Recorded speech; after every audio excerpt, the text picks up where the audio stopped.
Got to get out here to the bee yard real quick, follow up on some things from yesterday, a couple little duties to do.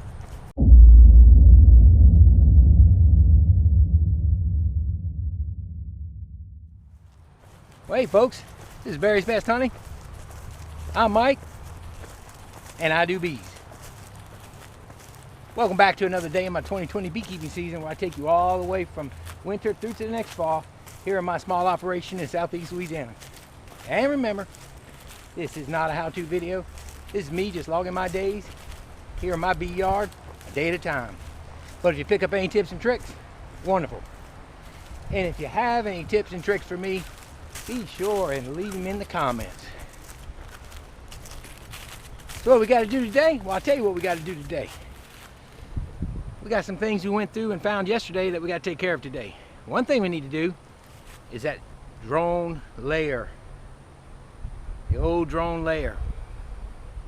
Got to go shake that out. Gonna take it out a couple hundred feet off of the hives, right out there. I'll shake them in the grass. Take the box, take it back. I'm not putting it back. I'm not letting them come back. What comes back, they'll find a home if they're good, and if they're not legitimate, nobody will let them in.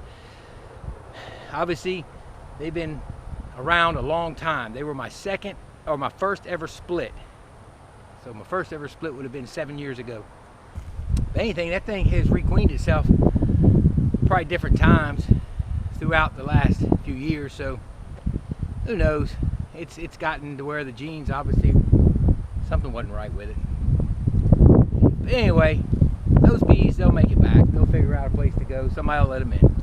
I got to put some drawn comb in another hive that we found, and I need to shake some bees into a bottom split. What I noticed, or shake them out of a bottom split, what I noticed during my editing was I didn't shake enough bees back into the top. I've got a chance of a bottom hive swarming on me once they have new queens emerge, which is what I think happened to my number 6 hive, which caused that little swarm that we got. So I need to go through and do that. So all of it's going to be relatively quick, but something I need to do. I want to get it done before the week starts. Hey, the wind, you hear it. I don't have a mic for it. I'm sorry about that. I'm not sure how well that's going to work out. I know it's windy in my last video I did, or the splits video I did, so I do apologize, but I don't have a fancy mic, and I don't have a muffler for this one. I will get one though. I need to, don't I? It's been windy the last few days. There a bee just hit me in the side of the head. Left a little burning sensation in my skin. All right, guys, let's get started.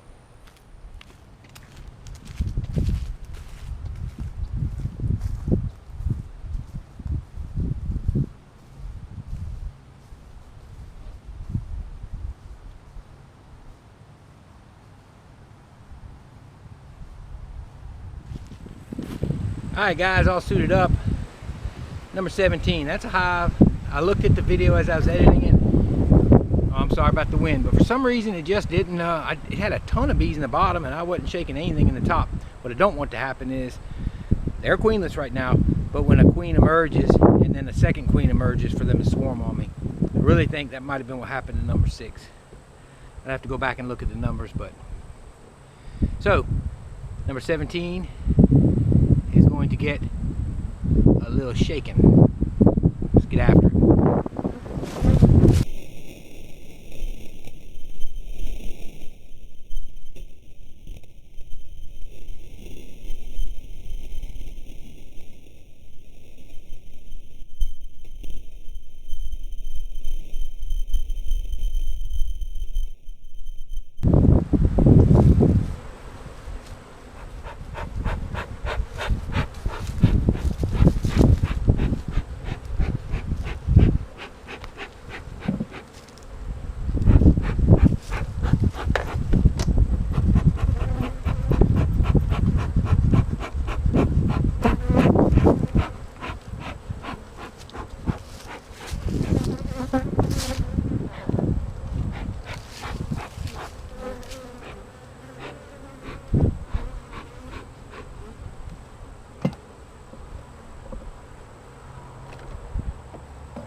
That's them.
Yeah, this hive is going to end up.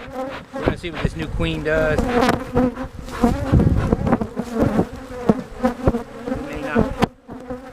may not be around.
I shook almost every frame.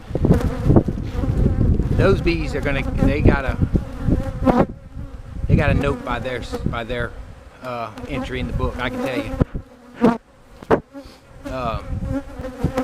This was February, and in February we went in them. It wasn't that big of a deal. But we're getting a little late for them to be like that. So we're gonna see. Of course, I said in my splits video, don't shake any with cells. I shook every single one that had cells on it, so we'll see how that does with the queens, whether they make it or not.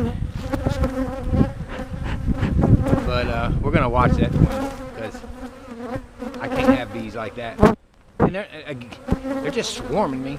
But I could imagine if I had my veil off, what it would be like. Got a few stings in the glove and all that. But other than that, really not digging in. But you can't operate with bees like that. And I'm not a proponent of no suit myself, unless you know your bees and you're real comfortable with them. But I don't ever work without a suit because I'm hard on my bees, I guess you'd say. But you couldn't, even with a suit, that's aggravating. So, alright, anyway, let's, I'm gonna go ahead and shake out those, that drone laying colony. That's what I'm gonna take you on next.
Y'all know where to go back to. One's in the grass. Plus there's a little bit of a frenzy starting because there was a lot of open nectar in the first frames. Ooh, I'm tired. Should have brought my cart. That's alright, I could use exercise. Anyway, gonna get these put away from the bees, and then go do my last little task. Alright, let me put these in the dark here. Alrighty. Pick up this bottom board. These bees will be out in this grass for a little while.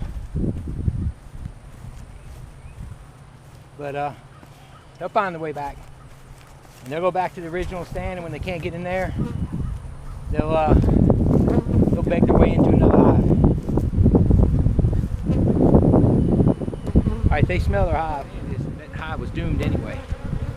So they're all going back to the smell of that board, because they're out in this grass, but to no avail, because there was no queen that was going to rear any significant bees. There was going to be drone after drone after drone, and they don't go out and collect food, they don't build bees, they do nothing. So once you get a hive that continues to just bring in drone, pretty soon it just eats itself up, and it's no good, and it dies out. It doesn't eat itself up, but you know, it withers away. What it does is basically, you know, can't sustain itself with just drones. So we're going to shake this board off and then bring it in, and we'll go back to the stand. They're going to be piled up on that stand. Let's look.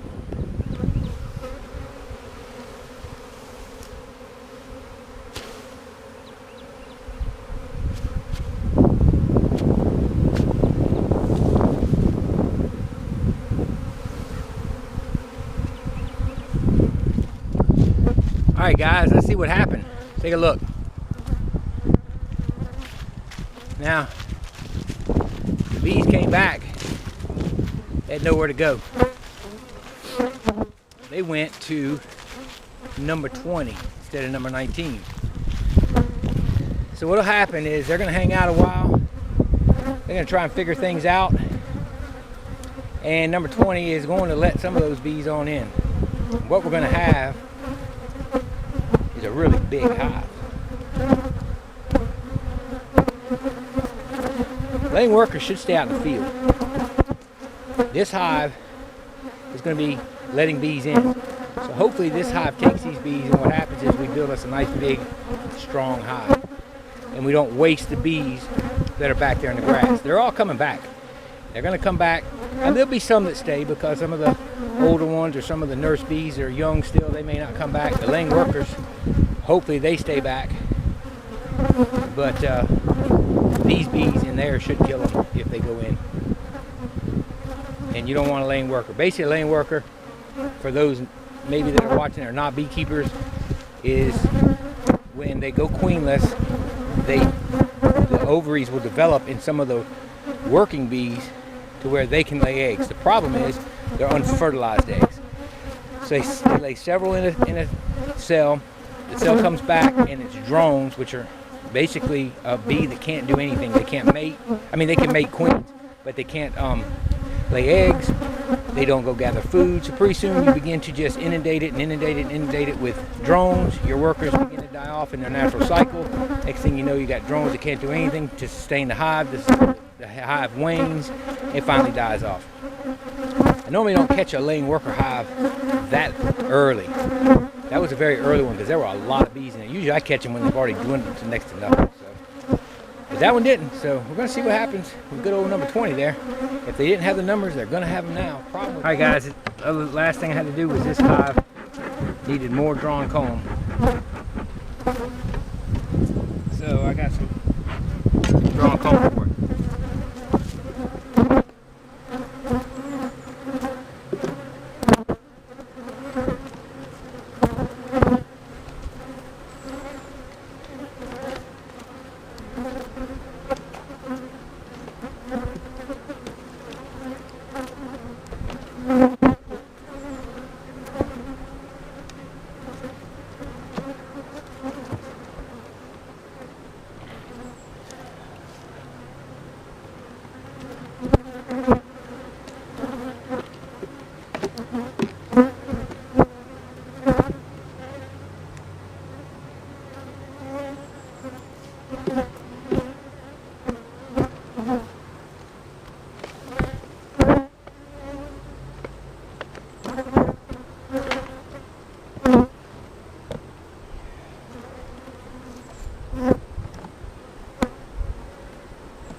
That gives them 7.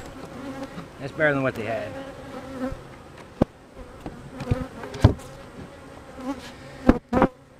All right, that's our bottom queen split.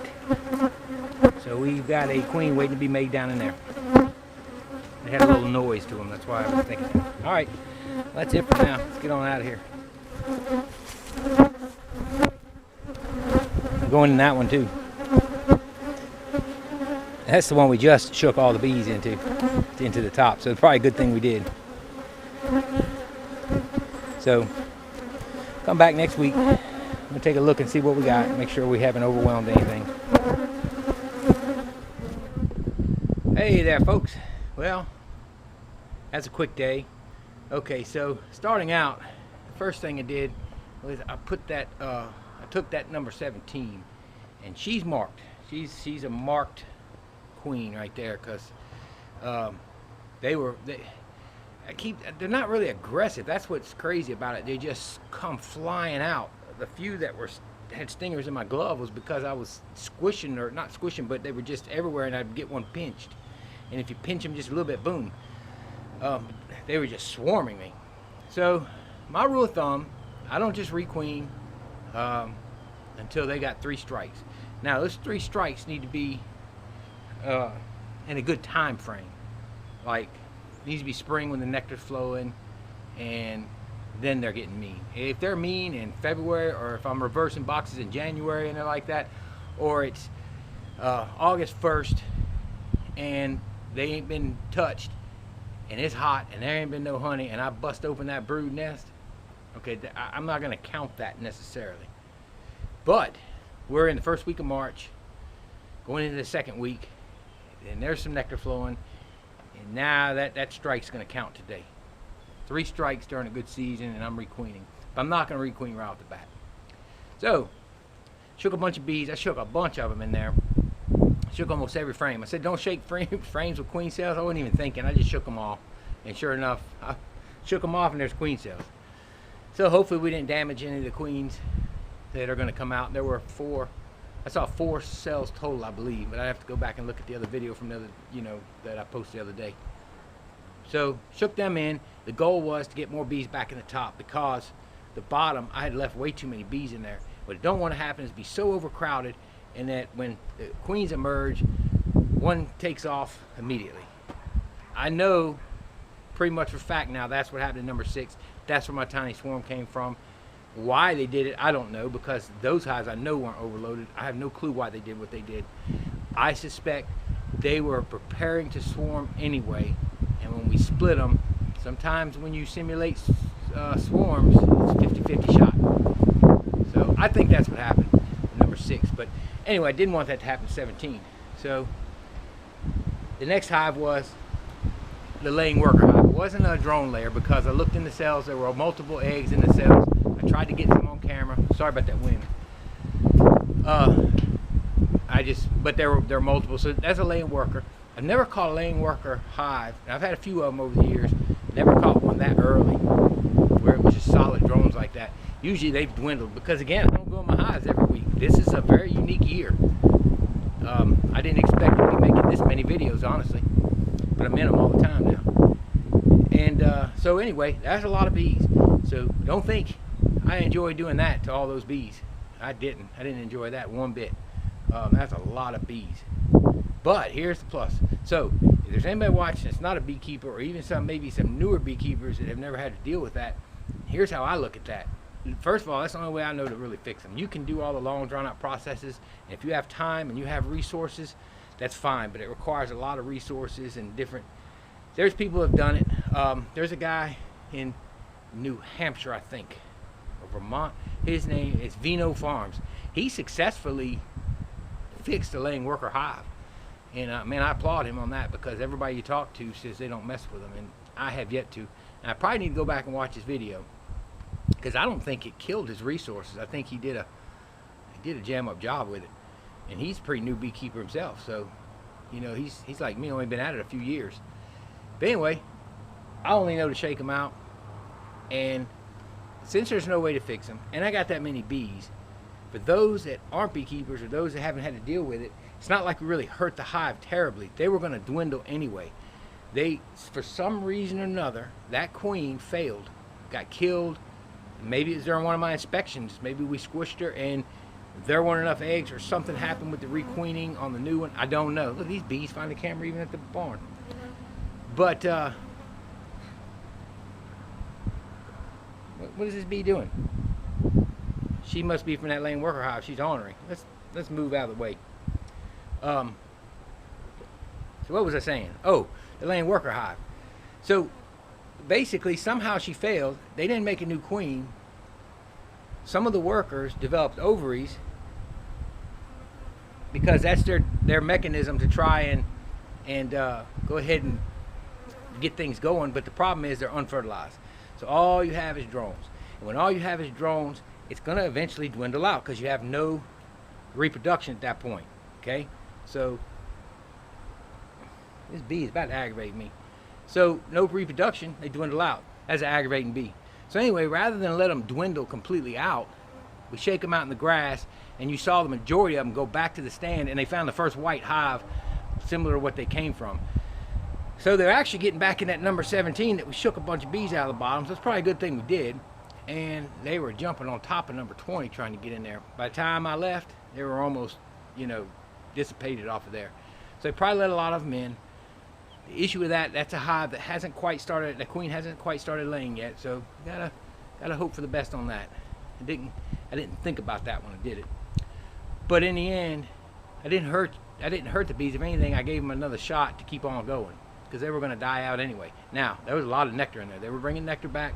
Everything was going along. They were laying drones, but they were going to die out.